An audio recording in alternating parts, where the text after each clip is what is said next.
frío. Calma, calma, Fernando. Si querés seguir trabajando conmigo.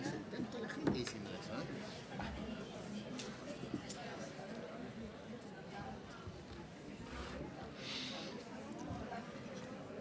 Bueno. Seguimos entonces.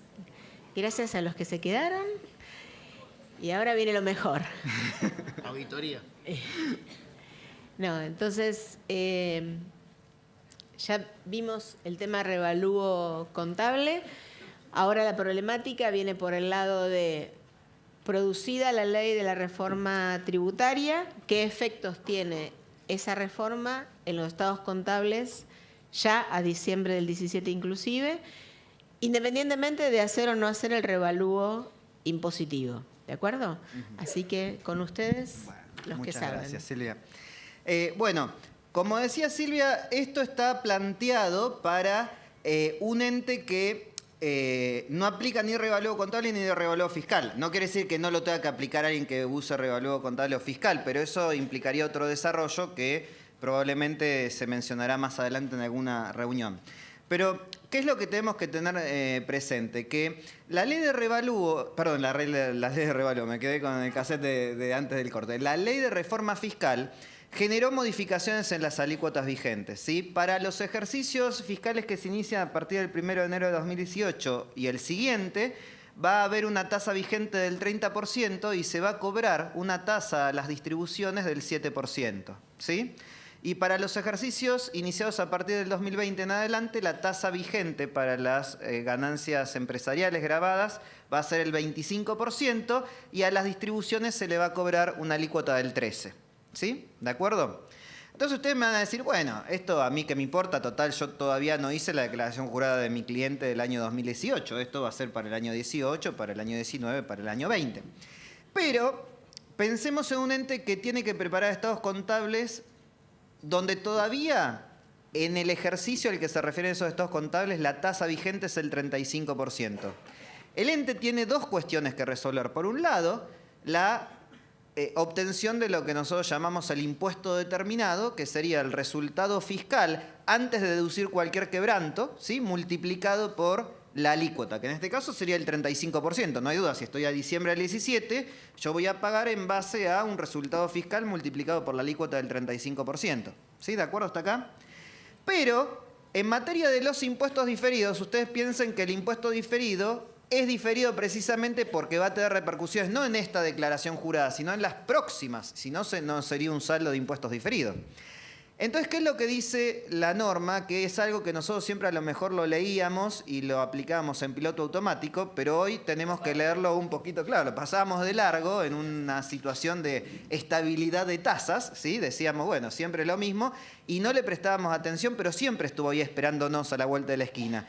Y lo que dice la RT17 y la 41 también es que para medir los impuestos diferidos, el ente tiene que utilizar la tasa que espera que esté vigente en el momento en que esas diferencias se reviertan o se compensen, ¿sí? Pero no la que él espera porque dice, yo espero que el año próximo va a cambiar la ley fiscal, sino aquellas que el ente espera sobre la base de una ley que ya esté aprobada o su proceso sustancialmente aprobado, con lo cual Alcoyana, tenemos todo lo que necesitamos para decir los impuestos diferidos a diciembre del 17 no se miden al 35%. Entonces, lo que vamos a tratar de identificar a través de este ejemplo muy simple es cómo damos cumplimiento a este tema de diferencias de alícuotas. Lo hemos planteado en dos pasos, ¿sí? Y vamos a ponernos en personas reflexivas, porque esto nos va a implicar una serie de análisis que no son menores, algunos de los presentes pueden dar testimonio de ello, aquí está Tilde también, que puede dar testimonio de ello, y nos va a llevar a descubrir que probablemente las horas que teníamos que dedicar a la preparación de los estados contables tendrían que ser un poquito más, ¿sí? Entonces, supongamos una empresa que le hemos puesto la reforma, no tiene connotación, digamos, religiosa, porque el año pasado fueron 500 años de la reforma de Lutero, esto es reforma fiscal, ¿sí? La reforma SA hizo estas operaciones, ¿sí? compró mercaderías por 2.000, tenía un saldo inicial de 550, el costo original, que es el que computa para propósitos fiscales, había sido de 500. Durante el año vendió el 50% de las mercaderías en efectivo por 2.100, el costo de reposición al momento de las ventas, que es el que tendríamos que usar, ¿no? No usamos existencia inicial más costo más existencia final. Era de 1.400, hay gastos del año que fueron por 800, que la mitad ya se pagó, la mitad va a estar por pagar como gastos a pagar en el pasivo, pero de esos 800 hay 400 que no son deducibles y no es que se van a reversar en el ejercicio próximo, sino que no van a ser deducibles nunca, ¿sí? Y me dice que el costo de reposición de las existencias finales es de 1.500.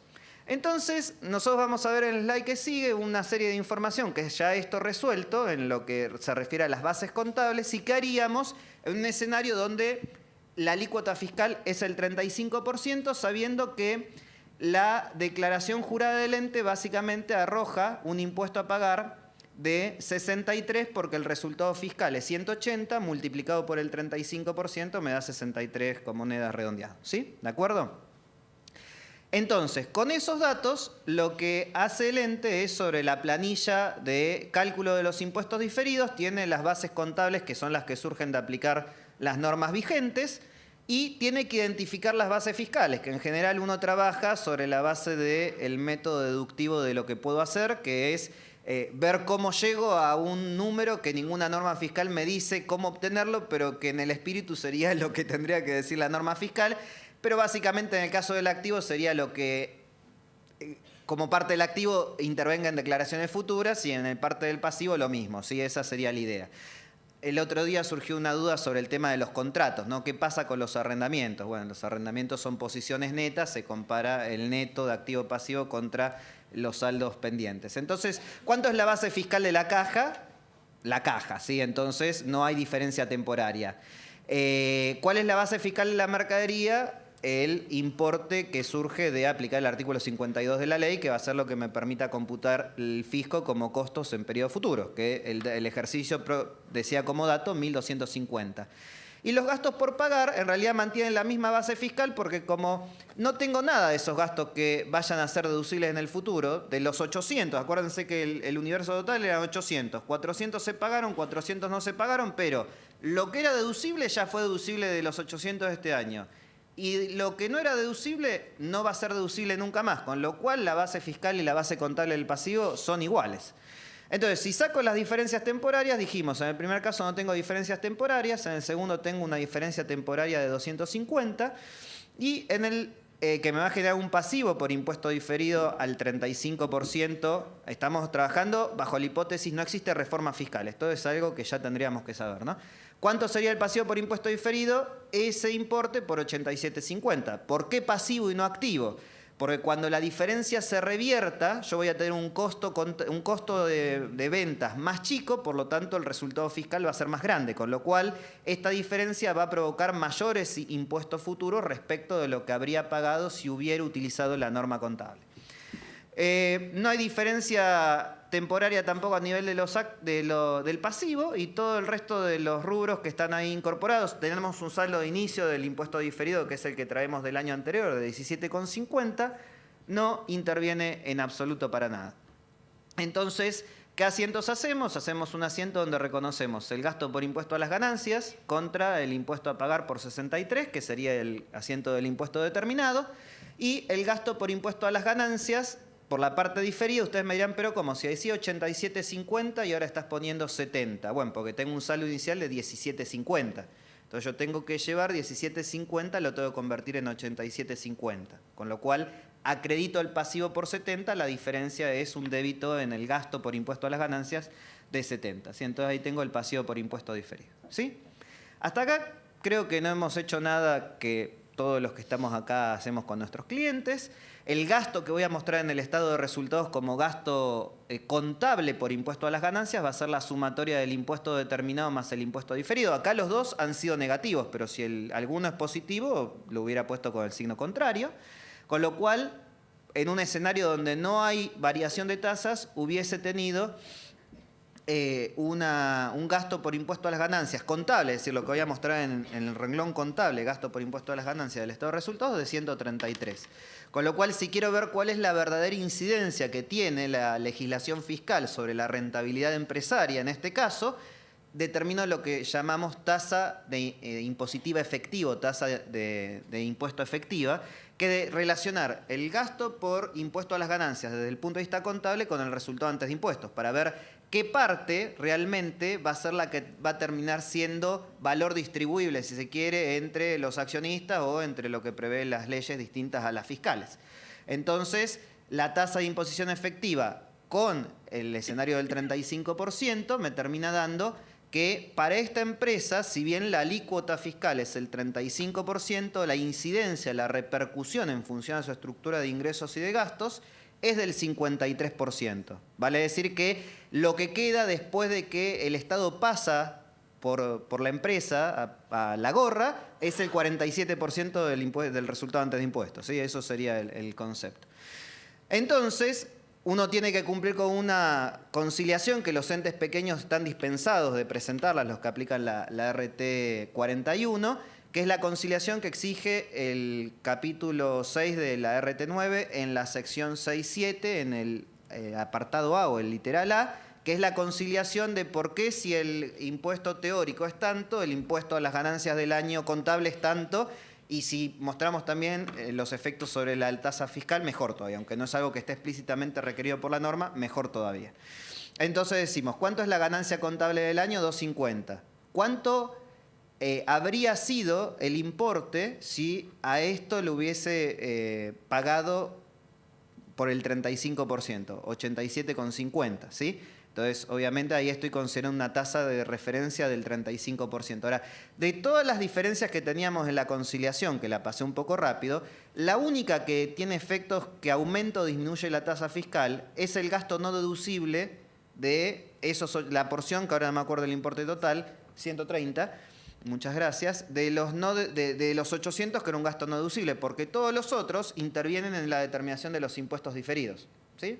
Con lo cual, voy a decir, los gastos no deducibles son de 130, el 35% de ese importe es 45,50, con lo cual esto, si yo hago 45,50 dividido la base, que es 250, me da el 18%, y ahí llego a los 133 que tengo en el estado de resultados y al 53% que antes había sacado de forma global. ¿Sí? Perfecto, eso es lo que hacemos si no existe la reforma fiscal, para cumplir con normas de reconocimiento y medición y normas de exposición en notas.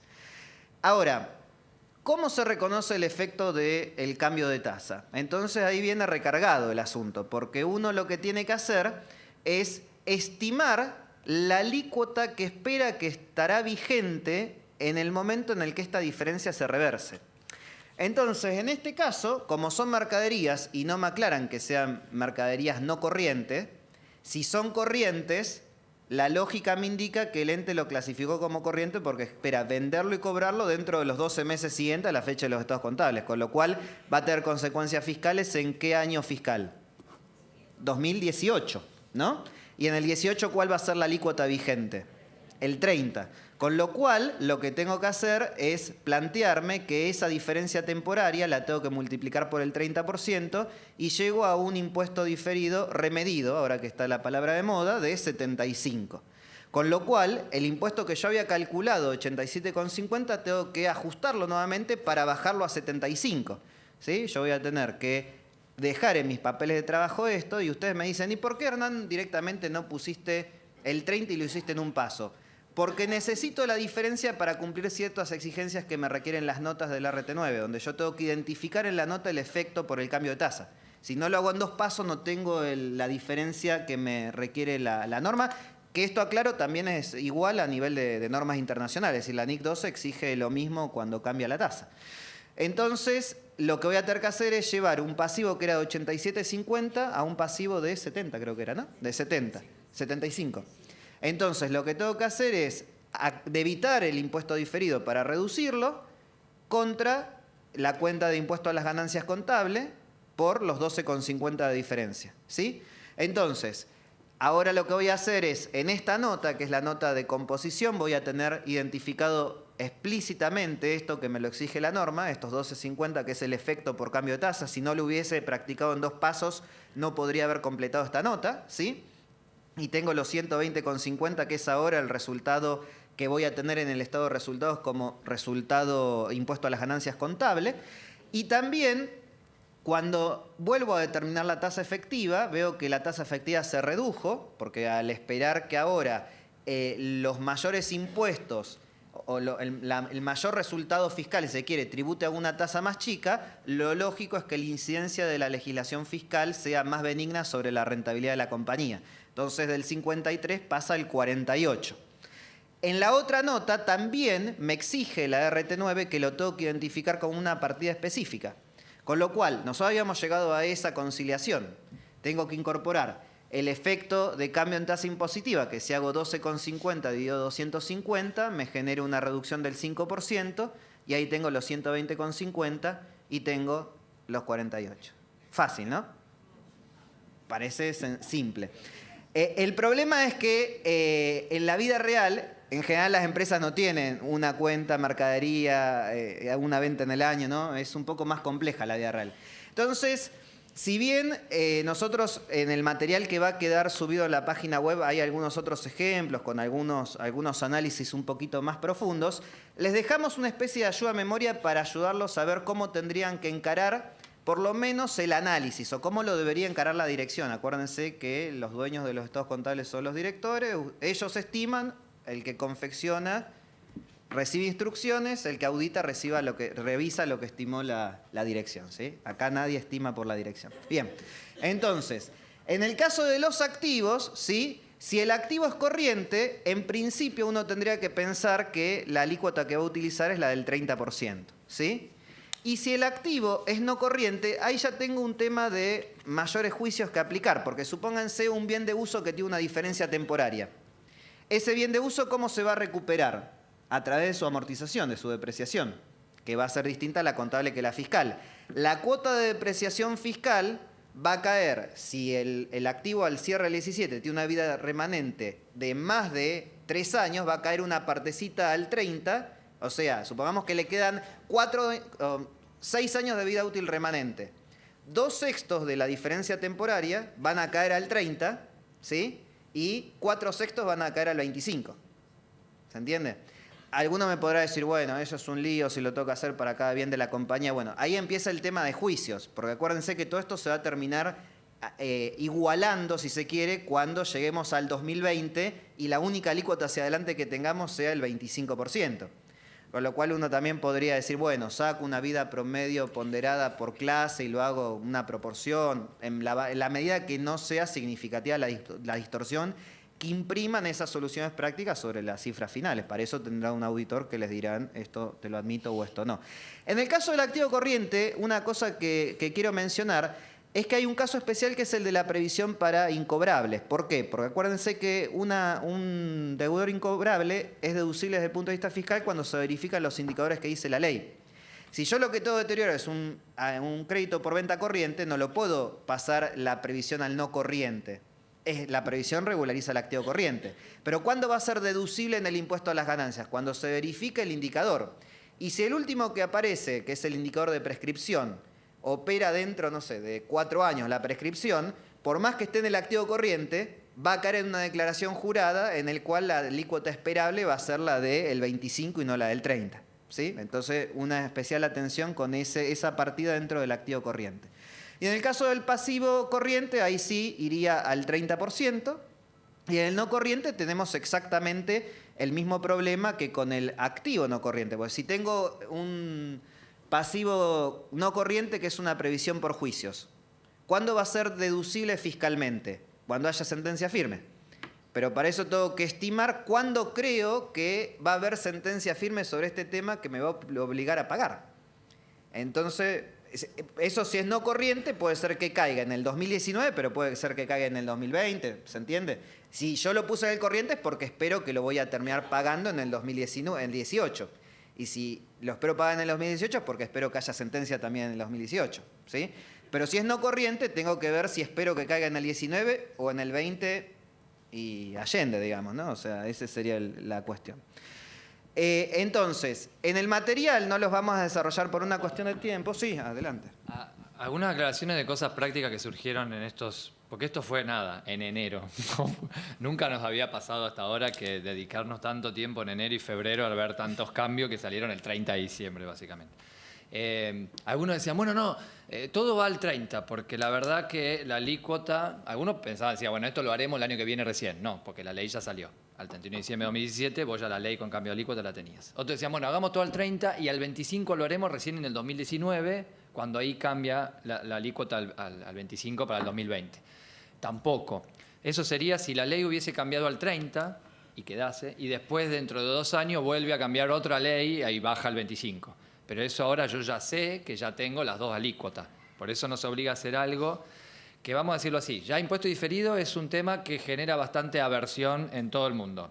Nadie le gusta, es complicado, no sé. Nosotros pensamos que es mucho más simple de lo que parece, pero generalmente genera problemas. Y los impuestos diferidos se basan en que no necesitamos saber cuándo se va a revertir, con saber que se va a revertir es suficiente. Bueno, ahora le tengo que agregar algo que antes no necesitábamos, que es saber cuándo esperamos que se vaya a revertir, lamentablemente. Y en muchos casos tenemos que hacer estimaciones y elucubraciones de cuándo pensamos que se va a revertir. Y otra es poder sacar una alícuota promedio, decir, bueno, a ver, en general tengo muchas diferencias, ¿cuál va a ser? Nosotros, viendo prácticas y todo, muchas veces las diferencias se dan más en los no corrientes que en los corrientes. Generalmente los bienes de uso, revaluaciones, ajuste por inflación allá en el 2002, genera mucha más diferencia que otros activos. Con lo cual la alícuota está más cerca del 25 que del 30. Si yo después, Hernán no lo puso en el ejercicio porque era todo al 30. Pero en estos otros que aparecen ahí, que van a estar en el material, quizás la alícuota media te queda en el 26, 27, una cosa así. Más cerca del 25, si la vida útil es muy larga restante. Imaginen un inmueble que tenga una diferencia por un ajuste por inflación que hicimos en el año 2002, no sé. Y todavía le quedan 30 años de vida útil. La gran mayoría se va a revertir recién al 25 y muy poquito al 30. O sea que todo está más del 25 que del 30. Sí, y sumado a lo que mencionaba Martín de las estimaciones, un caso que probablemente sea bastante reiterativo en algunos de nuestros clientes, sean las empresas que tienen activos diferidos por quebrantos del artículo 19, porque ahí tengo el tema de la prescripción. Si yo lo reconocí completamente es porque espero que es el 100% recuperable.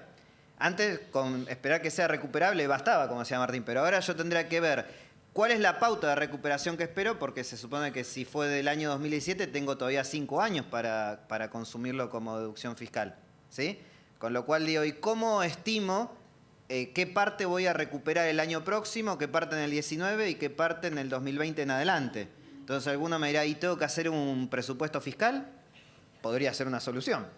Digo, si tenés las herramientas, tiempo y ganas de hacer las cosas bien, se supone que eso daría el dato más preciso, pero por eso ahí nosotros decimos, acá va a haber que utilizar juicios para llegar lo mejor posible al 2020, que es cuando todo se va a emparejar a la tasa del 25. Ahora hay que vivir la tormenta del 18 y del 19 con cierres 17. ¿Sí? O sea, en realidad las tormentas son cierres 17 y cierres 18, porque el cierre 19 ya entra a jugar el 25. ¿Sí? Claro, mientras que no cambie de vuelta la ley, ya reduzco, ¿no? Y otro tema también que suele aparecer en estos casos es que por algunos mecanismos nuevos que prevé la ley, por ejemplo el tema de la indexación, si se quiere regular cuando no hay ajuste por inflación fiscal, de las altas ocurridas a partir de ejercicios iniciados el 1 de enero del 2018, podría ser que alguno de nuestros clientes dijera, bueno, ante una máquina que no voy a poder, que tengo en stock fiscal al cierre del 17, no quiero hacer revalúo fiscal, ¿sí? Pero lo que me conviene es vender la máquina y comprar una nueva para que esa sí sea actualizable. Y eso podría llevarnos a utilizar el instituto de venta y reemplazo. Y entonces eso también podría ser que ante esta situación, si el decreto reglamentario no termina diciendo no, si hace eso, el bien se lo considera incorporado anterior o cosas por el estilo, entonces uno tendría también que a lo mejor un impuesto diferido que va a aparecer en todos estos casos va a ser la diferencia en la base fiscal del bien de uso, que va a ser neto del ingreso que difieron los años de vida útil remanente por el resultado por venta que no estoy pagando. Que ahí lo podría trabajar de dos formas. O lo afecto de la base fiscal o pongo un ingreso diferido fiscal que tiene base contable 0 y base fiscal la que sea, y lo que me resulte más cómodo lo trabajo de esa manera. ¿Sí? No sé si me entendieron, pero va a estar en el material, ¿sí? No importa. Y simplemente para recordar que hay que informar en notas, porque a veces uno trata las notas como un subproducto, pero las notas forman parte de los estados contables y hay que ponerla ahí con la preparación. En esta nota, que era la que nosotros hicimos, en la parte de las partidas conciliatorias, específicamente la RT9, en el capítulo 6, que es la parte de notas, C7 se refiere a las notas sobre el método del impuesto a la contabilización del impuesto a las ganancias, cuando lista todas las partidas que como mínimo tienen que mostrarse como una partida independiente conciliatoria, están los efectos por cambios en tasas impositivas, ¿sí? Por eso es que hacemos toda esta cuestión. Después, en los casos en los cuales, bueno, esto va a ser en todos los casos, la norma exige en un apartado especial, que es el B de este C7, que la entidad explique narrativamente lo que llevó al cambio de tasa. Es decir, uno tendría que explicar que se hace una ley 27430 que establece esta tasa, bueno, toda la descripción narrativa del baile en el que estamos bailando. Entonces, eso es una nota de características cualitativas, ¿sí? No implica ningún cálculo, por así decirlo. A lo mejor mostrar tasas y decir cuándo van a aplicar como un tema descriptivo. Después hay otro tema más, que la norma dice, si un quebranto no espera ser recuperado, un quebranto del artículo 19, no lo reconozca, pero informe en notas el quebranto fiscal y además informe en notas el importe del activo por impuesto diferido, es decir, el quebranto fiscal multiplicado por la tasa que correspondería. Uno dice, uy, entonces tengo que hacer un presupuesto fiscal por las notas. Y la respuesta, la lógica parecería que no, porque si yo no lo reconocí es porque espero no recuperarlo. Y si lo recupero de suerte, lo recupero allá a lo lejos, que es cuando está el 25. Con lo cual, acá uno podría poner como estimación, se espera recuperar cuando esté vigente la del 35 y pongo el quebranto fiscal al 25 y ya está. No es que voy a tener que hacer un presupuesto por esta nota. Después, cuando tengo preparación de consolidados, también la presentación de las diferencias temporarias que por exceptuarme la norma las dejé fuera del método, las tengo que presentar acumuladas y multiplicadas por la alícuota. Acá sería exactamente lo mismo, porque si no las reconocí es porque no se esperan revertir en un futuro previsible. Con lo cual, lo más lógico es que todo lo multiplica el 25. ¿Sí? Tengo que tener cuidado cuando armo la nota, si venía preparándola en piloto automático, decía siempre es esto por el 35, no, guarda, acá esto por el 25 en esta nota, ¿sí? Después, respecto de cada tipo de diferencia temporaria y créditos fiscales no utilizados, hay una serie de información a revelar, que es básicamente la nota que mostrábamos antes de composición, y entonces en esa conciliación, donde uno básicamente lo que muestra es por qué si el impuesto a las ganancias que surge de la declaración jurada dice tanto, el impuesto contable dice tal otra cosa, dentro de los movimientos del periodo, lo que requiere la norma, que es la última de las cosas. Hay más notas, pero en las otras no tiene efecto el cambio de tasa, ¿sí? Otra de las partidas que hay que incorporar, que era la notita esa donde pusimos nosotros a diferenciar, eran dos notas que armábamos en el ejemplo, es de vuelta el efecto por cambios en tasas impositivas. Imagino que el problema hoy de todos es mostrar el efecto por la medición a valor actual de los impuestos. Ah, no, nadie lo hace. No, perdón. Bueno, entonces ahí estamos, creo que quedaron más o menos así y... Solo una más de esto de todo el impuesto diferido. Estaba la otra que es el impuesto que vamos a pagar el día que se distribuya. Y algunos dicen, no, bueno, pero entonces queda la alícuota, porque si bien tengo el 25, tengo una alícuota adicional cuando distribuya. Cuando cerramos todo contable, el impuesto que tenemos que pagar es el de la alícuota de la ley. El de la distribución va a surgir el día que tengamos la obligación por la distribución. Y eso es solo cuando la asamblea apruebe, porque por tener ganancia nadie está obligado a distribuirlas. Entonces, el día que surja la asamblea que apruebe la distribución, ahí se tiene que reconocer el pasivo fiscal de la extra tasa que tenemos por distribuir. Entonces no entra en todo esto el impuesto diferido. Y además una aclaración, sumándome a lo que dice Martín, que ese impuesto es del accionista, con lo cual no es resultado en la época, ¿sí? Es una retención al accionista, con lo cual va a jugar contra resultados no asignados, ¿sí? Pequeño es del accionista. Bueno, en principio uno tendría que asumir que está bien tomado. Doctor Bien. Sanet. Bueno, ahora demasiada contabilidad, pasamos a la auditoría. Ah, perdón, pensé que había otro allá. Bueno, ahí se va a quedar todo.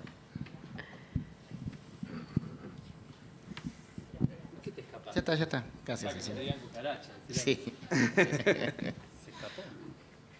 Ah, el cartel, dice, si le podés cambiar el No, cartel. pero... Para que... Pero todos lo conocen. Bueno. Los ane- Queremos igual, no ni una- necesita presentación. Nos el venimos doctor todos por este lado, ni una menos, tranquilo. Estamos solos. Queremos igual. Gracias, Alcira. Está en todo, Alcira. Buenos días. Aunque con muchos ya estuvimos conversando en el break. La idea es, como en todas las primeras charlas antes de auditoría, ahora del ciclo de auditoría y de contabilidad, repasar algunas cuestiones que todos deberíamos tener en cuenta mínimamente al momento de hacer la auditoría de los cierres de diciembre 2017. Algunas novedades normativas, especialmente para el caso de los síndicos, y con lo cual en esta breve charla de unos pocos minutos la idea es poner atención en algunas cuestiones que no deberíamos olvidar y que nos ayudan a comprender el alcance de la tarea en esa relación auditor-cliente, y esto es lo que se vuelca en la carta de contratación. ¿Qué debiera contener mínimamente una carta de representaciones de la gerencia? Procedimientos de confirmación de terceros, uno de los procedimientos más importantes de la auditoría. A veces hablamos también de inventarios, pero eso ya a esta altura estamos un poquito tarde como para hacerlo. ¿Cuándo debo aplicar procedimientos de prevención de lavado de activos? Silvia va a comentar después las novedades normativas que están en caminos. Lo que voy a hacer yo es comentar algunas referencias respecto de cuándo los auditores y los síndicos nos transformamos en sujetos obligados, tal como está la normativa al día de hoy. Vamos a charlar de nuevas normas, las modificaciones a la RT15 y a las normas, algo anticipó Martín, la interpretación 13 respecto de la auditoría del balance social o la memoria de sostenibilidad. El impacto en el trabajo del auditor de lo que es el revalúo contable e impositivo. No voy a hacer un repaso contable, simplemente 2 o 3 tips de aspectos que deberíamos considerar. Y finalmente una referencia para que les sea de utilidad de todo el material de ayuda que está publicado en distintos sitios web y que pueden ayudar al momento de emitir el informe, al momento de preparar una carta de gerencia, al momento de preparar una carta de contratación o al momento de tener que hacer procedimientos de prevención de lavado. Así que esa es un poco la agenda, parece extensa, pero vamos a hacerlo en forma extremadamente resumida. En cuanto a carta de contratación, ustedes saben que la RT37 no establece la obligatoriedad de obtener una carta de contratación con nuestros clientes. Nosotros consideramos que este es un error de la norma. De hecho, cuando se modificó la RT37, la Comisión de Auditoría de Cava hizo esta recomendación, entre otras, pero más que nada porque nos permite ordenar la tarea con el cliente. Imaginen hoy en este tema de que hay varias normas contables, donde definimos cuál es el objetivo de la tarea. Vamos a hacer una revisión, una certificación, una auditoría, donde definimos cuáles son las normas contables mediante las cuales el ente va a preparar su información contable, por lo cual, independientemente de que lo pida una norma o no lo pida, nos parece que la obtención anual de la carta de gerencia termina siendo muy útil para aclarar el trabajo del auditor, sobre todo si a su vez le prestamos otros servicios, como asesoramiento impositivo. O sea, bueno, auditoría, el marco de referencia es este, y queda claro en una carta de entendimiento, porque básicamente es eso, donde nos quedamos de acuerdo en cuál es el servicio que nuestro cliente por el cual nos está contratando. Identificamos cuál es la documentación sujeta a análisis. ¿Es un estado contable? ¿A qué fecha? Bien. Se determinan cuáles son las responsabilidades de las partes. Yo siempre insisto en este punto. Vieron que los clientes muchas veces nos dicen, porque tu balance, y nosotros decimos, el balance no es mío, lo que es mío como auditor es el informe. Balance es responsabilidad del directorio, ley de sociedades comerciales. Entonces, queda claro cuál es la responsabilidad de la gerencia y el directorio en la preparación de la información contable, y también queda claro cuál es la responsabilidad del auditor. Y esto es bueno dejarlo en claro desde un principio, en una carta de entendimiento con nuestros clientes. Y otro punto importante es que especifiquemos el alcance de la tarea. No es lo mismo si me contratan para hacer una revisión, que si me contratan para que sea el auditor, que si me contratan para que sea una auditoría sobre esa información, etcétera, etcétera. Estos son básicamente los recordatorios de por qué es importante la obtención de carta de contratación. Veremos también, al final, que si nos transformamos en sujeto obligados como síndico, como auditores, ya la carta de contratación empieza a ser obligatoria porque la resolución 420 de Federación, que es la que establece la normativa de procedimientos para la prevención del lavado, dispone que ciertos párrafos obligatorios deben ser incluidos en la carta de contratación. Con lo cual, ya para ese tipo de auditorías ya es obligatorio en el marco de las normas argentinas. En cuanto a la carta de representaciones de la gerencia, y aquí ya nos vamos hacia el final, ¿por qué es importante la carta de representaciones de la gerencia? La RT37 lo único que nos dice es deberá obtenerse una carta de representaciones, con lo cual uno, para entender la importancia y conocer su contenido, tenemos que ir a bibliografía, a doctrina y a las normas internacionales, que son los antecedentes, donde ahí hay una NIA bastante extensa, la 580, que nos define qué debiera contener mínimamente una carta de representaciones de la gerencia. Entonces, hay ciertos temas, supongamos una proyección de resultados futuros, bien, en el caso de que tengamos que evaluar una duda de empresa en funcionamiento. La única manera que la gerencia puede documentarnos estas proyecciones es en una carta de gerencia, porque así nos queda claro que las proyecciones evaluadas por el auditor son estas y no otras. Bien, imaginémonos los abogados, vamos a secularizar los asesores legales. Bien, vamos a asesorar, a circularizar a los asesores legales. ¿Quiénes son? Porque imaginen que hay otro abogado que lleva otro juicio que no tenemos la respuesta porque no lo circularizamos, porque no sabíamos y hay una contingencia gigante que no contabilizamos. Entonces, la manera en la cual la gerencia nos represente la integridad de los asesores legales, las entidades financieras con las cuales trabaja, es esta, en la carta de gerencia, y por consiguiente es a quienes yo voy a poder enviar del pedido de confirmación y voy a tener cubierto el objetivo de integridad en esos procedimientos. ¿A quién debe estar dirigida la carta de gerencia? Al auditor, ¿bien? Porque es aquel quien la solicita y aquel quien la necesita. La fecha de la carta de gerencia debe ser la fecha del informe del auditor. Bien, debe coincidir, nos deben representar todos los hechos conocidos hasta la fecha de informe. Y la pregunta del millón siempre es quiénes deben firmar la carta de gerencia. La carta de gerencia la tiene que firmar aquellos que tienen la responsabilidad. En inglés, las normas internacionales hablan del oversight, del balance. Aquel que tiene la responsabilidad de los estados financieros, de los estados contables, y generalmente no alcanza con el gerente de administración o el CFO, sino que tiene que ser a su vez el gerente general, porque es el que tiene responsabilidad de toda la información que va a ser volcada a los estados financieros. Eventualmente, ante ciertas cuestiones, también pedimos la firma de algún representante legal, si es que estamos tratando con ese tipo de cuestiones, o alguien relacionado con un marco regulatorio en el cual esté incluida la empresa, etcétera, etcétera. Pero generalmente, gerente general y el gerente de administración. A veces esa función es cumplida por el presidente, pero si el presidente no cumple la función del gerente general, no me sirve su firma. Él firmará los estados contables. Yo necesito las representaciones del que me provee toda esta información que hay que representar. Y también le exigimos a la gerencia que haga una declaración de que es responsable por la presentación razonable de los estados financieros, que es responsable por el diseño del sistema de control interno mediante el cual se vuelca la información de los estados financieros. Recordemos siempre que el auditor tiene una responsabilidad, y cuál es dar una opinión sobre que los estados financieros, de acuerdo con las normas contables profesionales, están preparados libres de ¿qué? De incorrecciones significativas originadas en fraude o en errores.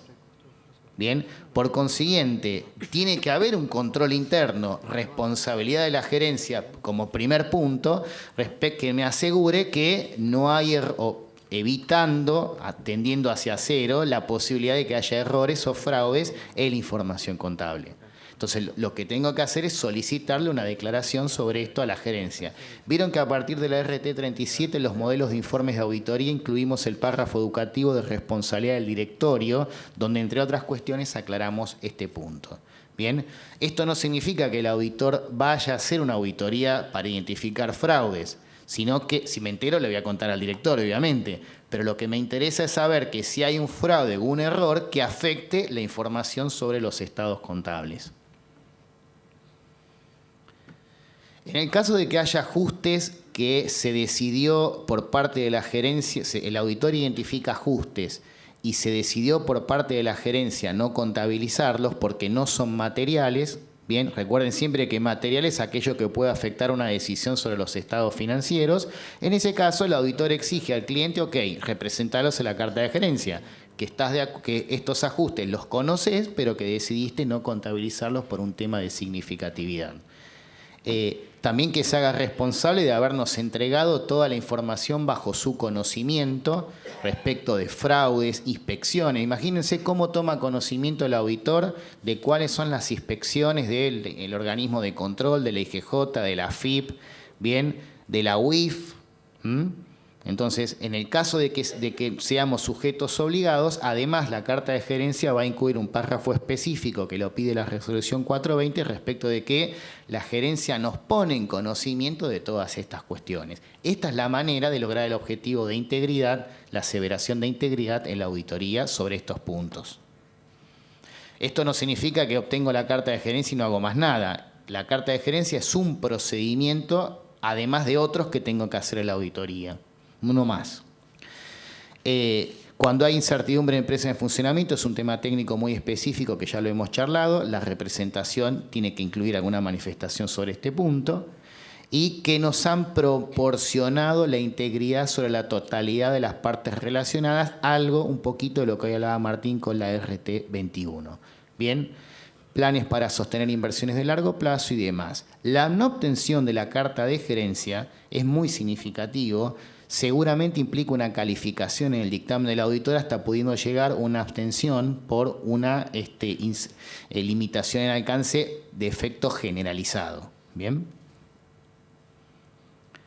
Procedimientos de confirmación de terceros. Yo siempre aclaro que este es uno de los procedimientos. Esto mata cualquier cosa. Los chicos, a los más jóvenes en el estudio siempre les digo en el equipo, esto mata cualquier otro procedimiento, porque es la confirmación de un tercero independiente. Entonces es un procedimiento muy importante, y es tan importante que en la historia mundial de la auditoría ha habido fraudes, es decir, ha habido compañías que han hecho fraudes con respuestas hacia el auditor.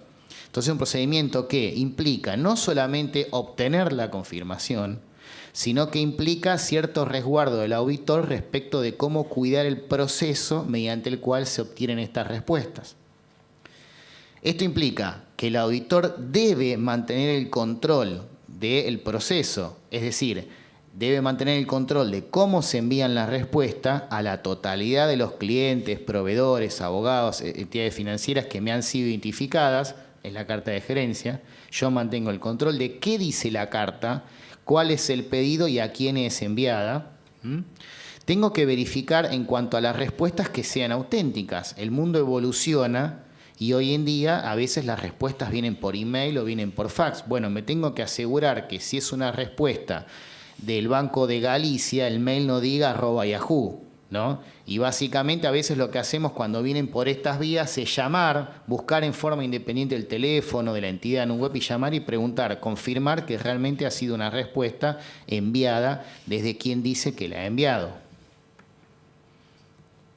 Investigar las respuestas no recibidas y eventualmente hacer procedimientos alternativos. Nosotros en Argentina, lamentablemente, tenemos como una cultura bastante instalada de parte de las empresas y las entidades financieras de no responder las circulares. Como profesionales tenemos que empezar a hacer el ejercicio con nuestros clientes de incentivarlos a que ellos respondan y a que obtengan la respuesta de sus clientes. Muchas veces cuando le pedimos el listado de las partes a confirmar, lo que hacemos es pedir un listado completo con una persona de contacto, con un teléfono, cosa que nos permita hacer un seguimiento y mejorar las probabilidades de poder obtener una respuesta. Bien, a nivel global, que no se obtengan las respuestas de los abogados o de las entidades financieras es algo que hasta puede ser evaluado como una calificación en el dictamen, y nosotros a veces en Argentina es un tema que nos cuesta bastante. El procedimiento alternativo existe. Supongamos una conciliación bancaria, yo veo la conciliación, veo el extracto, veo los contratos, veo las reuniones del directorio. Ahora, la integridad respecto de las transacciones financieras, si no me responde el banco, estoy difícil para aprobarlas. Bien, se entiende un poco la importancia en la cual radica este procedimiento.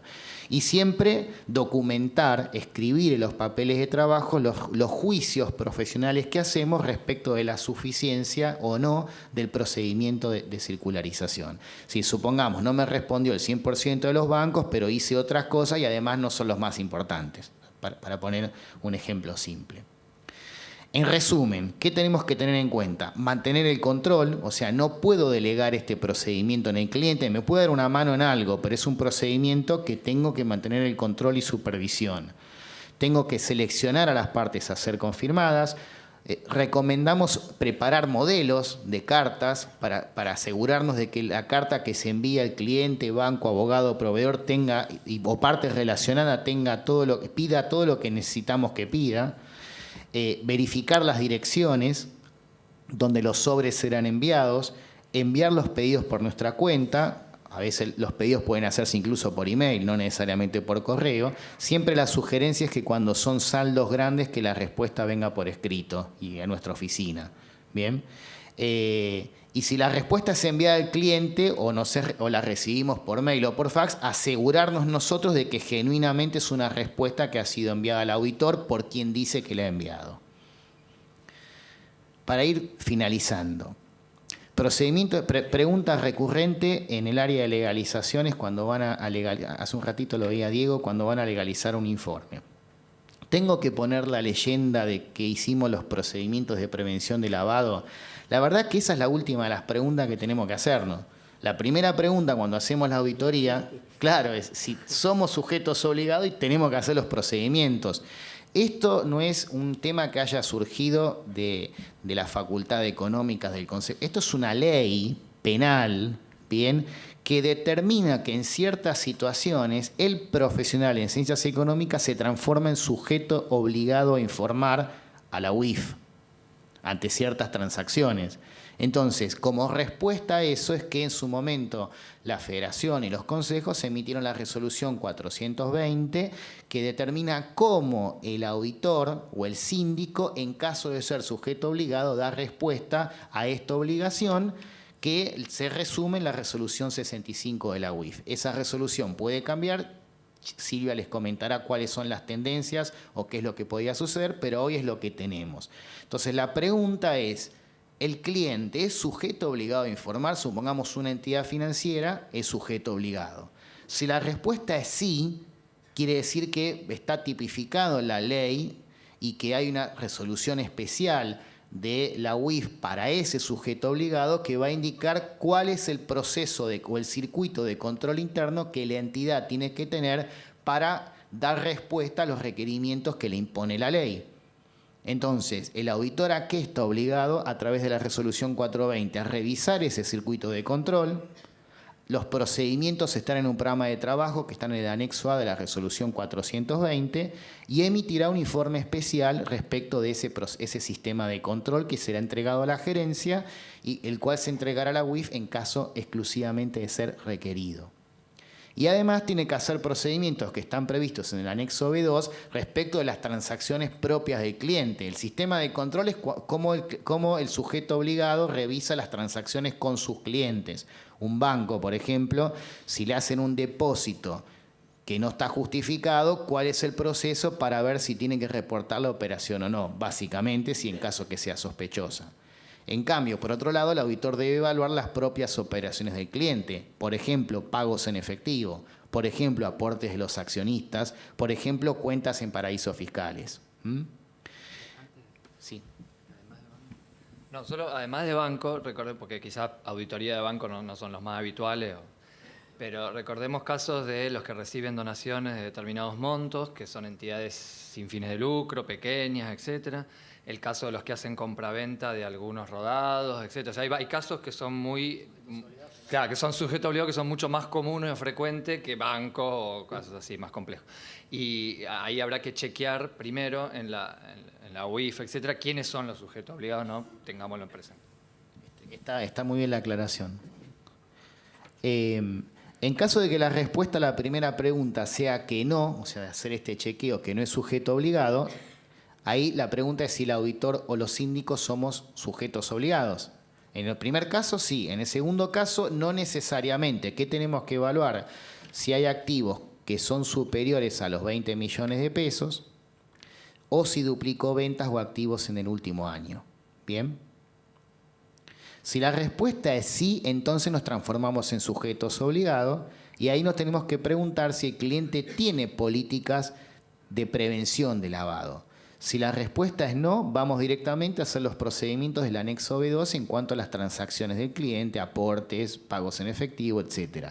Si la respuesta es sí, revisamos ese sistema de control mediante los procedimientos del anexo B1 y además hacemos los procedimientos de B2. Si la respuesta a la pregunta es que no es sujeto obligado y que no tiene activo de más de 20 millones de pesos, entonces no tenemos que hacer nada. Es el único caso que no voy a poner la manifestación en el informe.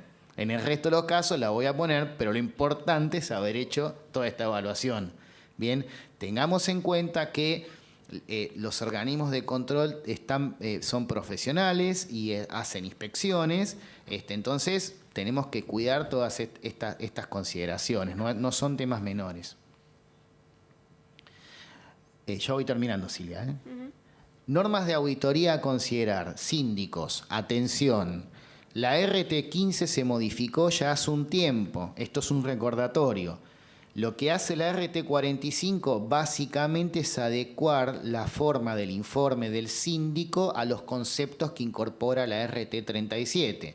La RT15 había quedado obsoleta, hablaba del sujeto A, etcétera, etcétera, lo cual básicamente el gran cambio es ese. Así que atentos al momento de emitir el informe los síndicos, tengan en cuenta la RT15 modificada por la 45. Incluso, si entran en la página de Federación, van a ver que además de esta nueva RT, hay otra que es un compare, ya está hecho, entre la vieja RT15 y los cambios introducidos por la Resolución Técnica 45. La interpretación 13. La RT37 nos permite hacer auditorías de otros encargos de seguridad.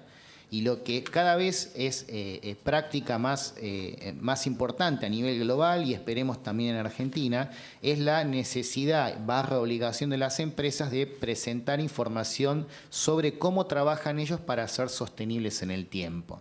Ser sostenible significa cómo vivimos con los recursos de hoy sin dejar sin recursos las generaciones futuras. Entonces, cada vez es un tema más importante. Hay compañías en Argentina que emiten su balance social o memoria de sostenibilidad. El Consejo, por ejemplo, y otras entidades. Hay normas contables argentinas, las normas del GRI, que son las internacionales, y también se puede auditar. En el campo internacional, dentro de la RT35, se adoptan las normas internacionales para adoptar este tipo de estados financieros. La RT37 permite hacer ese tipo de servicios y la interpretación 6 ya nos baja más en detalle qué tipo de procedimientos, tipo de informes y demás deberíamos emitir respecto de este servicio. En cuanto a la reforma tributaria, 2 o 3 tips, porque la verdad que fue hiper clara la exposición de Martín y de Hernán. Es decir, acá es fundamental que tengamos reuniones con nuestros clientes. Sepamos y asesoremos, si somos asesores impositivos a su vez, además de auditores, en cuáles son las posibilidades que tiene respecto de este punto. Mantengámonos cerca del cliente, expliquemos, entendamos. Si no somos los asesores impositivos, tengamos a su vez reuniones con los asesores impositivos del cliente. Y cuando hablemos de expertos que han sido utilizados para realizar las tasaciones, ahí recordemos que los auditores en el informe no podemos separarnos de esa responsabilidad. La única forma es poner una limitación en alcance, que yo no pude revisar esa tasación. Pero si no decimos nada, asumimos la responsabilidad de la auditoría. Por consiguiente, vamos a tener que revisar el trabajo de ese experto, entender su método, reunirnos con él, ver si es una persona matriculada, si es reconocida y de qué manera en su profesión. Bien, o sea, tener en cuenta todas estas consideraciones. El auditor, el contador, no necesariamente es un experto en todos estos temas, pero sí está capacitado para reunirse, entender el método de trabajo y cuáles son los cálculos y lo que ha hecho este experto para llegar a esas evaluaciones. Y cierro con esto. Material de ayuda. En el caso de cartas de contratación y de gerencia, recomiendo el modelo que está de carta de contratación incluido en el informe 29, carta convenio de la Comisión de Auditoría del Consejo. La NIA 210, que es la norma internacional, se la pueden bajar también de la página de Federación. No están obligados a cumplirla si hacen un trabajo bajo RT37, pero la pueden usar como manual, como antecedente. Y el informe 8 de auditoría del CECIT de FAPSE también es un instrumento bastante fuerte para utilizar. En cuanto a cartas de representación, es el informe 13 de la Comisión de Auditoría y la NIA 580. ¿Bien? Aprovechemos esto de que las NIA son como un manual para los que aplicamos RT37. No estamos obligados a aplicar esa norma detallada, pero lo podemos usar como antecedente y referencia. La resolución 420 de Federación, el anexo D, determina cuáles son los párrafos a incorporar en la carta compromiso en caso que el auditor sea sujeto obligado, y lo mismo el anexo E respecto de la carta de gerencia. Material de ayuda para lo que son procedimientos de prevención de lavado de activos y financiación del terrorismo, la ley 25246 modificada por la 26683, todo esto que estábamos comentando con Martín, cómo hacer esta evaluación. La resolución 65-2011, que es la que tenemos hasta el día de hoy en cuanto a los profesionales en ciencias económicas, ahí les dejo los links para que las puedan bajar, lo mismo que la resolución 420. Hay un informe 4 de Federación en el cual nos ayuda a ver cómo podemos, con preguntas y respuestas sobre la aplicación de la 420. El informe 5 de Federación que ayuda, es una guía para el profesional para poder preparar su manual. La UIF nos pide dentro del control interno que tengamos un manual de cómo operamos, cómo nuestro sistema de control interno en el caso que seamos sujetos obligados. En cuanto a los materiales de ayuda para modelos de informes, bueno, ahí les dejo algunas colaboraciones técnicas. Modelos de informes de auditoría, el informe 12 de esencia, tienen 20 y pico de modelos de informes, están todos los links, ahí pueden entrar perfectamente. El informe 13 de esencia les presenta ejemplos para hacer informes de otro tipo que no sean informes de auditoría. En el caso de los informes especiales, la interpretación 10 de Federación tiene un modelo de informe. Y, bueno, acá vendemos al trabajo de la subcomisión de informes los dictámenes de precalificación que hemos trabajado duro y parejo, un grupo de profesionales, para poder hacer distintos modelos de informes de precalificación en IGJ. Están hechos bajo la modalidad de informes de cumplimiento. No hicimos sobre la totalidad, pero hay una cantidad enorme de modelos que pueden ser adaptados para un caso especial que no. Por ahí vi que se vende el librito, también lo pueden bajar por el link, está en PDF, lo pueden bajar. Pero en el link es gratis, bajan el link y lo tienen. El de la puerta me debe estar matando en este momento. Claro, está puesto en la puerta y Claro. Pero bueno.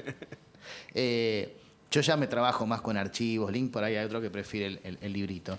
Y otros modelos de informes que trabajamos, soy joven, que elaboramos en la... Gracias. Que elaboramos en la comisión. Somos parte de la comisión de auditoría, así que también trabajamos con los chicos de la comisión de auditoría. Modelos de certificaciones sobre manifestación de bienes, certificación sobre ingresos de ventas y algunas certificaciones a ser presentadas en AFIP. Ahí están los links. ¿Bien? Bueno, hasta acá llegué. Gracias.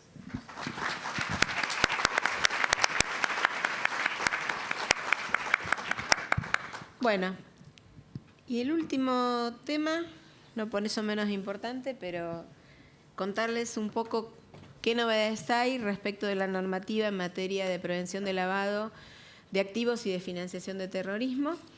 Los slides son crédito del doctor Oscar Albor, que como les decía tenía todo previsto para participar y a último momento no pudo acompañarnos. Lo que tenemos que tener en mente es que la UIF está trabajando activamente en modificar su normativa vigente respecto de los sujetos obligados en general y de nuestro rol como contadores sujetos obligados en particular, o que al menos nos afecta.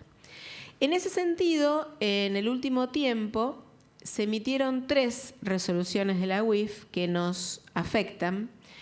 Una que fue la 30E, que si algunos que nos siguen lo recuerdan, justo salió la noche anterior a una de las charlas y acá estábamos con el doctor Santesteban Hunter contándole lo que habíamos visto en ese mismo momento. Es una resolución que afecta a toda la problemática de prevención del lavado de activos respecto de las entidades financieras. Esta resolución incorpora una figura que es la del revisor externo independiente en su rol de realizar una revisión especial sobre los procedimientos que tiene la entidad financiera, en este caso, respecto de prevención, y actúa como una especie de revisor y asesor tratando de identificar problemas que puede tener el sistema de control interno de la entidad respecto de sus normas y políticas y procesos de prevención y cómo ayudar a resolverlas. Uno de los temas que cuando vimos esta resolución, la 30 y la 67, detectamos como profesionales en ciencias económicas es que la figura del revisor externo la puede tener cualquier profesional en la medida que acredite conocimientos vinculados con prevención de activo y financiación del terrorismo. Lo cual, como profesionales en ciencias económicas, nos molestó, que entendíamos que era parte de nuestras incumbencias, y adicionalmente estaba previsto que si el revisor externo independiente en una entidad financiera no podía ser el auditor externo de esa entidad financiera, cosa que tratamos de explicar, de que casualmente si lo que se buscaba era la independencia, hoy día no hay nadie más independiente de una entidad financiera que su propio auditor, por todas las políticas específicas que tienen de control de independencia el propio Banco Central, más las normas de auditoría. Eso nos llevó a entablar un diálogo con la UIF, diálogo que encaramos en conjunto con la Federación. Hubo varias reuniones entre miembros de Federación y de CABA, discutiendo con primer nivel de la UIF. Realmente fue un diálogo fecundo, donde al final del día nos sentimos escuchados y por lo pronto está entablado un acuerdo para poder ir corrigiendo o enfocando estos temas. En ese sentido, recientemente se emitió la resolución 21 del 18 que intenta hacer un espejo de la resolución 30 respecto de entidades financieras para entes que están en el mercado de capitales. La próxima que dicen que va a salir es una vinculada especialmente a compañías de seguro, atacando así los tres principales focos que la UIF ha puesto hoy día para trabajar sus temas de prevención: bancos, mercado de capitales y seguros. En esas tres figuras estaría este tema del revisor externo independiente, que hoy día puede ser el auditor de la empresa, pero sigue siendo posible que sea una persona distinta a un profesional en ciencias económicas. Sí hay que acreditar conocimiento en el tema. Sobre ese tema de la incompatibilidad, por lo menos quedó claro que no es incompatible, pero sí sigue abierto esa posibilidad. En la práctica, lo que tenemos visto en la vida real es que terminan siendo profesionales de ciencias económicas los que realizan este tipo de tareas. Esto nos llevó a que armemos una agenda con la UIF y en esa agenda, como les contaba, está en conjunto con la FAPSE, se hizo una propuesta y se trató de trabajar en los principios más que en los requisitos de detalle. De manera tal de que si en los principios nos ponemos de acuerdo, después escribir lo que haya que escribir es mucho más fácil. Y ahí viene la tarea de intentar modificar la resolución 65, como les decía Fernando, es la resolución que hoy tenemos vigente para cumplimiento de nuestra responsabilidad como sujetos obligados ante la UIF. Y en consecuencia de lo que resulte esa modificación de la 65, modificaríamos nuestra norma, que es la 420 de la FAPSE, que va a depender de los cambios que se incorporen en la resolución de la UIF. Donde desde ya estamos viendo de que la resolución 420 se hizo en un momento donde a lo mejor estábamos más iniciando el proceso de trabajar en esto, ya hay mucho agua abajo del puente que corrió, y debería ser una norma más pequeña, con menos partes educativas, porque ya estamos todos trabajando más en este tema. ¿Cuáles son los temas que están en agenda para trabajar estas cuestiones clave de modificar la 65? Lo que queremos incorporar es la estructura conceptual que tiene la resolución 30 y la resolución 67E, que básicamente tienen el concepto de trabajar a partir de los riesgos respecto de prevención de lavado de activos y financiación del terrorismo que tienen los entes en los cuales trabajemos. O sea, no todas las empresas son iguales, no todas tienen el mismo nivel de exposición a la existencia de lavado de activos. En consecuencia, depende del riesgo de esa empresa, es que encaro mis procedimientos de auditoría, lo cual me llevaría a reducir esos procedimientos en caso de que mis clientes estén relativamente tranquilo de que por esa operatoria comercial no pasa operaciones vinculadas con lavado de activos. Por supuesto, sigue siendo un pilar de cualquier norma que hablemos de este tema, la problemática de conocer al cliente. O sea, el primer punto de partida respecto de todos los temas de prevención, contador o profesional de ciencias económicas, sujeto obligado, viene de quién es el cliente. No, la problemática de no me asocio con cualquiera. Cualquiera que ande por ahí haciendo lavado de dinero deja de ser un cliente apetecible para mi actividad profesional, es el pilar de que a partir de ahí no hay reportes y no hay actividades fecundas sobre ese tema porque mi cliente no hace estas cosas. O sea, todo lo que tiene que ver con identificación y conocimiento del cliente sigue siendo relevante. Respecto de los servicios de los profesionales alcanzados, hoy tenemos la auditoría y tenemos la sindicatura en caso sea efectuada por un contador público, dejando afuera a los síndicos abogados. Lo que planteamos, y la verdad fue bien escuchado, no sé lo que resultará, pero fue bien escuchado, es que se restrinja a la auditoría. O sea, en vez de pedir incorporen a los síndicos abogados, la propuesta nuestra fue saquen a los síndicos auditores, a los síndicos contadores, para ponernos en igualdad de condición a la sindicatura. O sea, no tiene sentido que hoy, si la sindicatura es de un contador, está sujeta a estos temas, si la sindicatura es un abogado, no está sujeta. O lo ponen a los dos o lo ponen a uno. Este tema también, como me aclara Fernando, la propia OCDE sugiere que nos pongamos de acuerdo en que no puede ser que si la sindicatura es un sujeto, si el síndico es un sujeto obligado, que lo sea todo síndico. Y si no, que no lo sea ninguno. Veremos cómo sigue. También seguimos con el concepto de fijar parámetros en base a ingresos, de manera tal de dejar fuera empresas más pequeñas. Y respecto del alcance del trabajo, acá sí hay un tema que va a ser relevante, y es que hoy día nosotros tenemos que hacer una lista de procedimientos, cualquiera sea el tipo de operación que hace nuestro cliente. Lo que estamos tratando de incorporar es que realizar procedimientos basados en el riesgo que tiene ese cliente vinculado con la problemática de prevención del lavado de activos.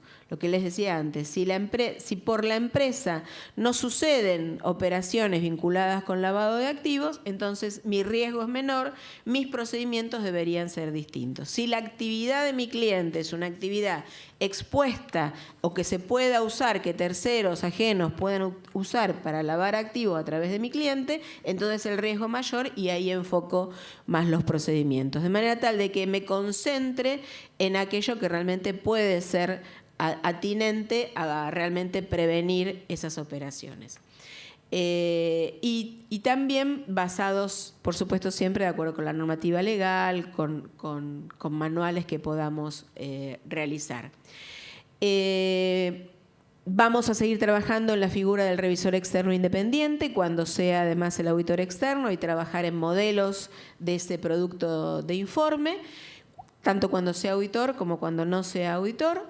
Y vamos a tratar de colaborar con la UIF en el tipo de informes de auditoría y en el tipo de informes de revisiones especiales que hay que emitir producto del cumplimiento de todas estas tareas cuando definamos acabadamente lo que va a suceder.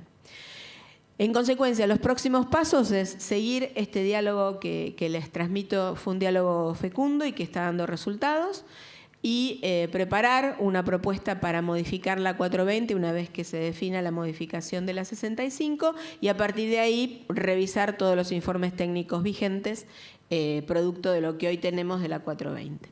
O sea, es un año donde va a haber novedades, todavía no hay nada vigente, y como recomendación el tema central del conozca a su cliente, de que no nos relacionemos con clientes vinculados con este tipo de operatoria, sigue siendo el pilar básico de todas estas actividades. Así que sobre esto, a medida que vaya avanzando, vamos a ir teniendo novedades en el resto del ciclo. ¿Sí? Muy bien. Y acá llegamos al final de nuestras exposiciones y vienen las preguntas. Un aplauso para Muchas gracias.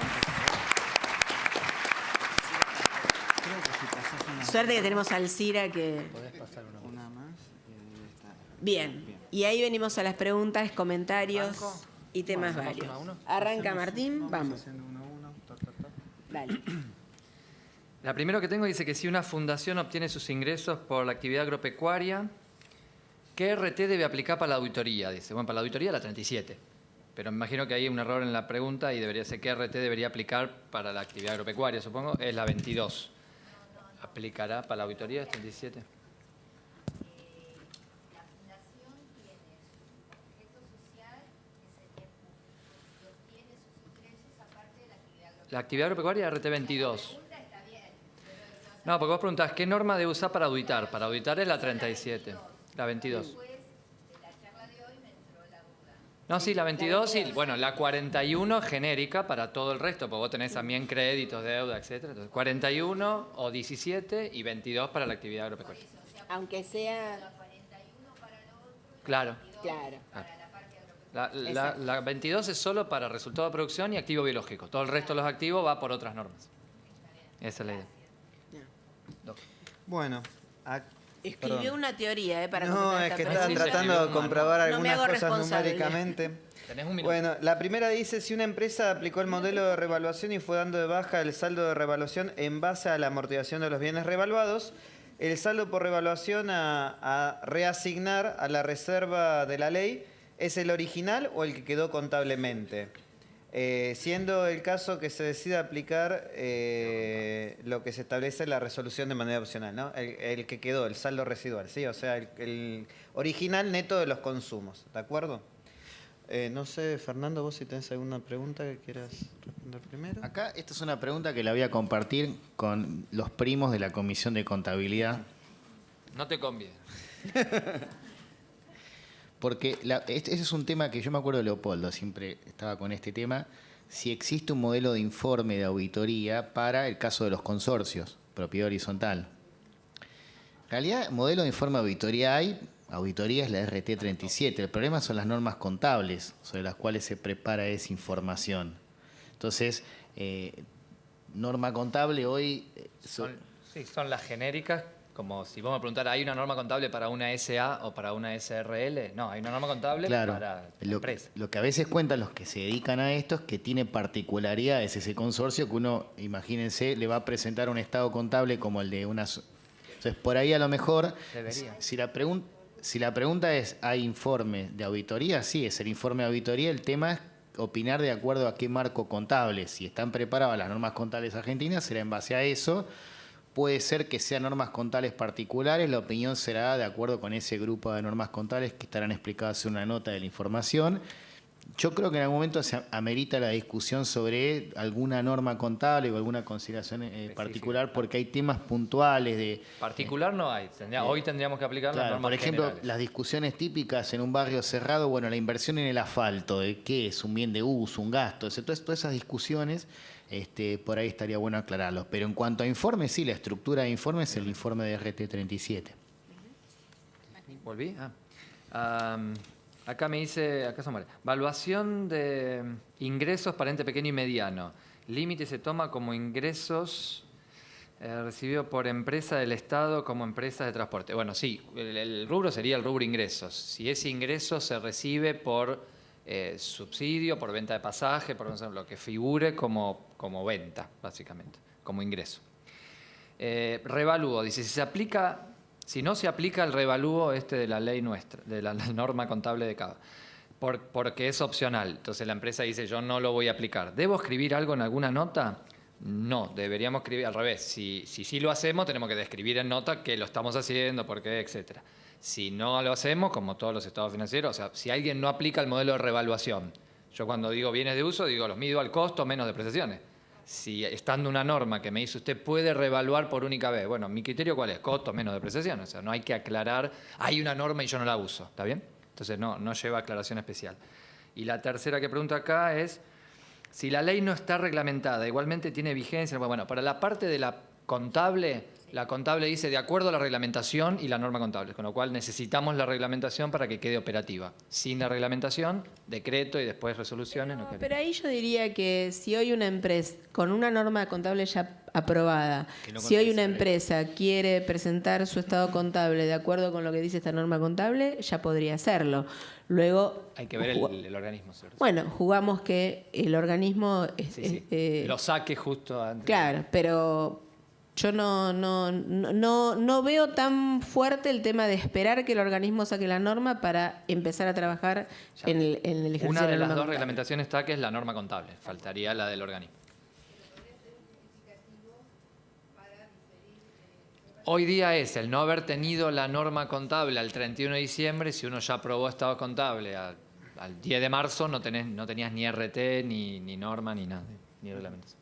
Si es la justificación que ponemos. Bueno, acá otra pregunta que me dicen es, ¿qué pasa con el revalúo? Lo voy a resumir. ¿Qué pasa con las empresas que aplican NIF y quisieran hacer un revalúo por única vez? La respuesta es no se puede. De hecho, tanto la RT48 de FAPSE como nuestra norma local, en los dos casos queda expresamente dicho que están fuera del alcance de los entes que aplican la RT26. Y la otra pregunta dice que no le quedó claro a quien hace la consulta en qué casos un ente que aplica la RT41 tendría que exponer en notas sus argumentos sobre el costo de esfuerzo desproporcionado para ir al método de factores, ¿sí? Entonces el tema es fácil. Si el ente es pequeño o mediano y aplica la 41, no tiene que explicar nada. El hecho de ser pequeño y mediano ya lo libera de tener que explicar. Si el ente cumple la definición de pequeño y mediano, pero no aplica la 41 y quedó en la 17, le corren las mismas generales que a cualquier ente que aplica la 17, que es que tiene que explicar sus argumentos de costo de esfuerzo desproporcionado, ¿sí? Bueno, tengo dos consultas más. Una empresa familiar me preguntan cómo hace para, o sea, que no tiene gerente general, bueno, cómo hace para firmar la carta de gerencia. Yo por eso hice la aclaración que en general hay un gerente general, un gerente de administración y en algunas empresas el que cumple este rol es el propio presidente. Incluso tenemos clientes en el estudio que son empresas grandes y que el mismo presidente cumple el rol de gerente general. Entonces, en ese caso, firmará el presidente. O si hay alguien que parece que es gerente, pero en realidad el que toma las decisiones es el presidente, entonces firmará el presidente. Uno cuenta lo que debiera hacer y después, en los casos particulares, es posible que lo firme el presidente. Y otra pregunta es, ¿qué sucede cuando un cliente cambia de norma contable? Específicamente me preguntan un cliente que empieza a aplicar la RT41, si esto tiene un impacto en el informe. Podría incluirse un párrafo de énfasis, porque es un tema relevante, a la nota en la cual se explique esta situación. La nota tiene que estar, si no está la nota tenemos un desvío, digamos. Pero estando el estado contable bien preparado de acuerdo con RT41 y con todos los requisitos de exposición con los cuales debe cumplir, el auditor puede, es juicio profesional, incorporar un énfasis. El énfasis, recuerden, no tiene que decir lo que la nota no dice. O sea, el énfasis es énfasis. Voy y resalto la nota. Lo importante es que hablen las notas. Bien, y queda a juicio del auditor. En estos casos es recomendable que haya un énfasis. De hecho, es uno de los ejemplos que plantea la norma internacional respecto de cuándo debe incluirse un párrafo de énfasis. Ese párrafo de énfasis por cambio de norma. Supongamos salgo de RTs y paso a NIF. Cuando salgo de RT17 y paso a RT41, hay que poner una nota explicándolo, pero recordemos que también habría que ver la significación de los cambios que eso puede producir en los rubros. Como la RT17 ya traía dispensas que son similares a la que trae ahora la RT41, yo no sé si el impacto cuantitativo, no sé si coincidís con esto, Fernando, amerita un párrafo de énfasis cuando la empresa dice, mira, mis saldos, la verdad que antes de ayer y hoy... Por eso es juicio profesional, de la- pero es recomendado, sí, porque la verdad que si hay algún desprevenido, porque si se cambió es por algo, si no, si estamos cambiando una norma porque algo... Entonces te hago un énfasis a la nota donde te explico esto, es juicio profesional. Si el auditor decide no ponerlo y tendrá sus razones, no es que está mal emitido el informe. Bueno, acá me dice, para bienes de uso, para revaluar contable, ¿puedo hacerlo solo por rublo o tengo que hacerlo para todo el rublo? Bueno, esto sería solo por clase, y sí, es solo por clase. Acá el ejemplo que pone inmueble y rodado y no para instalaciones, muebles y útiles. Sí, de hecho, eso es otra de las diferencias que hay entre la norma que hemos emitido en CABA y la RT48. Como la RT48 es obligatoria para todos los activos, lo tengo que hacer a todas las clases dentro de bienes de uso. Incluso intangible, incluso también, bueno, no sé, etcétera, inversiones, propiedades, etcétera. Acá es por clase. Recordemos que en el caso de propiedades de inversión ya son una clase, o sea, ahí es todas las propiedades. Por ejemplo, una empresa tiene 3 inmuebles, no puede ser que revalúe 2 y uno no. O sea, o revalúa los 3 o no revalúa ninguno. Pero puede tener 3 inmuebles, 2 de uso y 1 para alquiler. Con lo cual ahí sí puede revaluar los 2 que son clase bien de uso y no la propiedad de inversión. Entonces ahí depende cómo esté clasificado y qué clase sea. Sí, una aclaración a lo que mencionaba Martín. Hay un párrafo dentro de la norma que siempre nos lo requiere incorporar el regulador, que es que cuando existe incertidumbre acerca de la contribución que ese mayor valor pueda hacer a los flujos de caja del ente, por más que yo diga revalúo el rubro bienes inmuebles, ese inmueble, bueno, tengo 5 inmuebles, ese inmueble sobre el que existe incertidumbre, directamente no puede ser revaluado por la existencia de esa incertidumbre, ¿sí? Eso existe porque hay una remisión a las normas regulares y además porque está expresamente en el texto de la de la norma de CABA. Acá me preguntan... que no entiendo la letra. Sí, la 4, vamos a ver la respuesta. Si un ente que decide utilizar revalúo contables para cierres al diciembre del 2017, si entiendo mal la pregunta y está presente la persona que lo hizo, por favor le pido que me lo aclare. Me pregunta, entiendo yo de lo que puedo leer, si el ente puede pedir una tasación ahora, como decir, porque todavía no aprobó estados contables, e incorporarla a los estados contables de diciembre. La respuesta sería sí, pero con una aclaración. Acuérdense que el importe es el importe remedido a diciembre del 17. Cuando yo más me alejo, más juicios va a tener que aplicar el tasador porque él tiene que llegar al precio, al valor razonable del activo a diciembre del 17, no a la fecha de su informe. Si el valor razonable es en dólares, claro, el tipo de cambio sería el del 31 de diciembre, acuérdense, para pasarlo. Porque a veces también muy común que dice, la tasación en dólares fue la misma el año pasado y este año. Bueno, puede pasar que no haya habido variación en el dólar, pero sí varió el tipo de cambio, con lo cual en la comparación en pesos sí hay variación. Bien. Fernando, ¿vos tenés más? ¿No? ¿Vos, Martín? Bueno, acá la pregunta es si al momento de hacer un revalúo, por tasación supongo, si cambia la vida útil. Bueno, el objetivo de una tasación no es cambiar la vida útil de los activos. La vida útil es el periodo de tiempo que la empresa espera recibir beneficios por su uso. Entre todo eso hay que considerar aspectos físicos, desgaste, agotamientos, temas de obsolescencias, etcétera. Muchos tenemos en la cabeza esa idea, bueno, ni hablar de los 5 años, 10 años y 50 años, esas cosas antiguas, y otras cosas que también hay es que las vidas útiles tienen que ver con el desgaste físico de un activo, y no es así. La empresa puede usarlo una cantidad de años independientemente que se desgaste o no físicamente.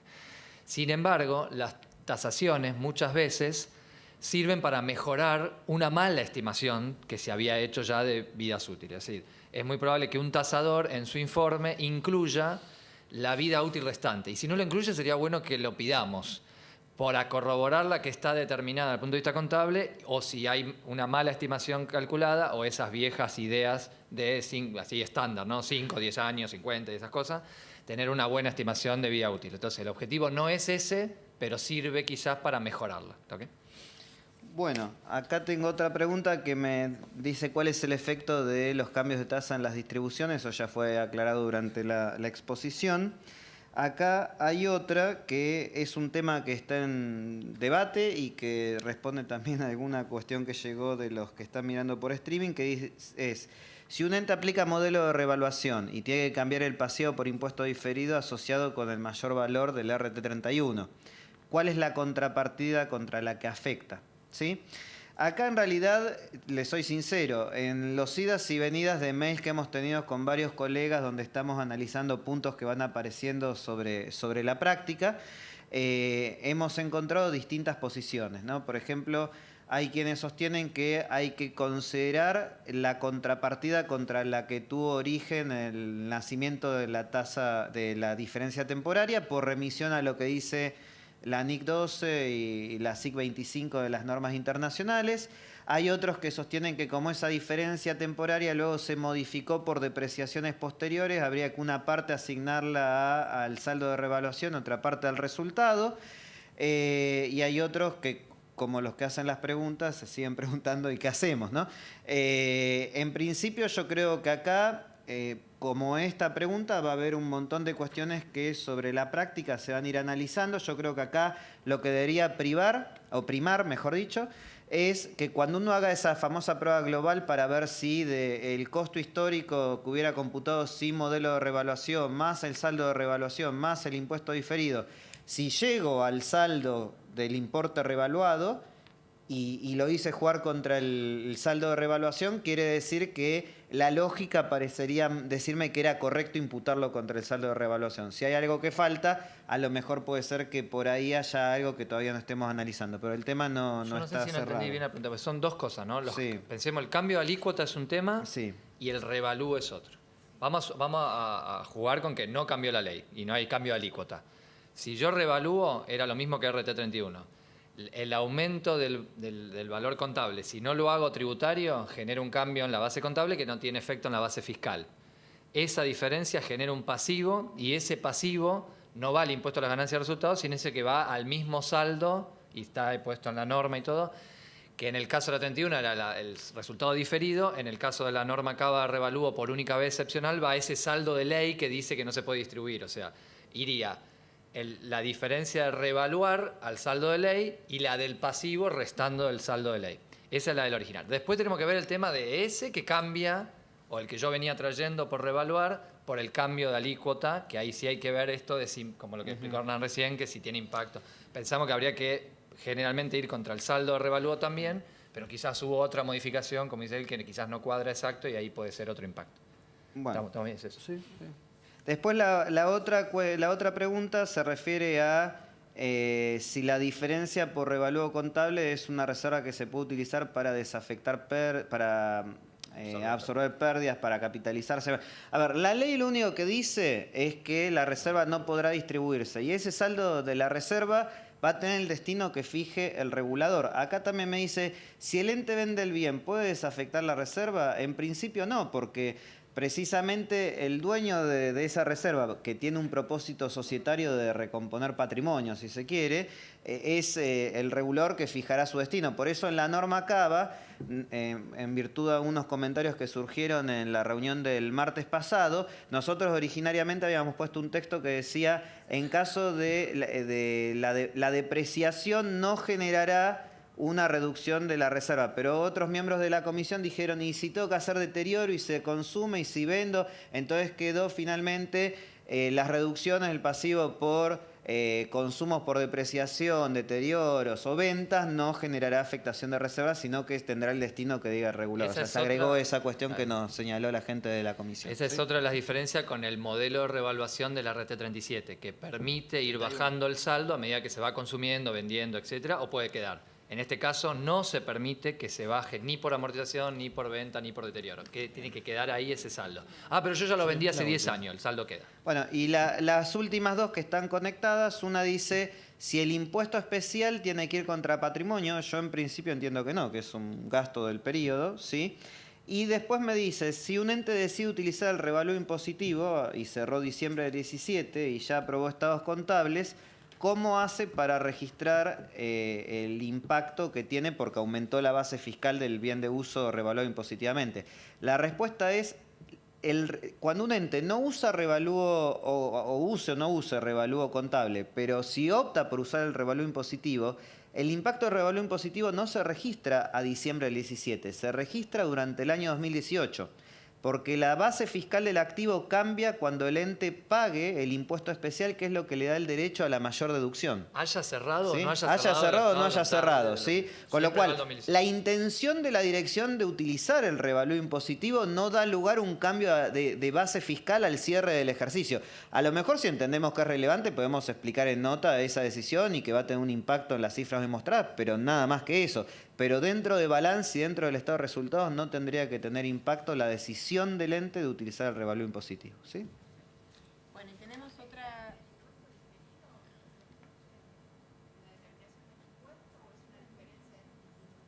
Perdón, no le llevo... no. Sí. Revalúo impositivo. Pensémoslo como un ejemplo para que... en la declaración jurada no sé porque no está la reglamentación y no sabemos todavía cómo va a haber que hacer para confeccionar la declaración, ganancias web y todo el tema reglamentario. No, no lo afecta. Porque piensa del siguiente modo. Usted está a diciembre del 17, tiene un único bien que es un terreno por un valor de 100. Supongamos que el ente tiene la decisión de revaluar desde el punto de vista impositivo y en caso que revalúe ya tiene la tasación hecha, toda la historia y le da que el valor es 5.000 y va a tener un aumento de la base fiscal de 4.500, que bueno, puse un terreno, perdón, 4.900, que no es un ejemplo feliz porque puse un terreno que tiene temas particulares, pero para hacerlo rápido. Pero la pregunta es, ¿cuándo cambia la base fiscal para decir que yo tengo un activo por impuesto diferido? ¿Cuando la dirección toma la decisión o cuando ingresa el impuesto especial que le genera un derecho adquirido frente a la administración tributaria? En realidad es cuando ingresa el impuesto especial. Por lo tanto, hasta tanto no ingresa el impuesto especial, esto es una decisión gerencial que es como cualquier decisión presupuestaria. Lo voy a hacer. Te puedo ayudar con un ejemplo, a ver, así. En impuesto diferido, la ley al 30 de diciembre se publicó y vos ya sabés que las alícuotas son distintas para años posteriores. En cambio, la de los dividendos es cuando la asamblea aprueba. Dice, bueno, pero yo pienso distribuir y ya sé que voy a pagar más impuestos. No, bueno, pero hasta que la asamblea no lo apruebe, no. Esto sería igual. Yo ya sé que puedo hacer ese revalúo fiscal. Yo tengo la intención de hacerlo, pero hasta que no lo haga, no impacta. ¿Está claro esto? Entonces, sí o sí no va a ser nunca al 2017, va a ser en el presupuesto. Bueno, y tenemos... Nos matamos para llegar a esta conclusión. Tenemos... Igual. Estuvimos un mes discutiéndolo, no sabes lo que fue. Te tendría que contar todo. No. Tenemos 6 preguntas adicionales de un colega, Cristian, que lo saludamos ahí a la pantalla, que la verdad son bastante complejas y no nos da más el tiempo. Se lo vamos a dejar a Hernán y a Martín para que las conteste, vinculadas con temas de impuesto diferido. Así que le dejamos tarea para el hogar a Hernán y a Martín, porque tenemos que entregar la sala. Bueno, muchísimas gracias. Los esperamos el 24 de mayo en la segunda reunión del ciclo, con la escarapela en la semana de mayo.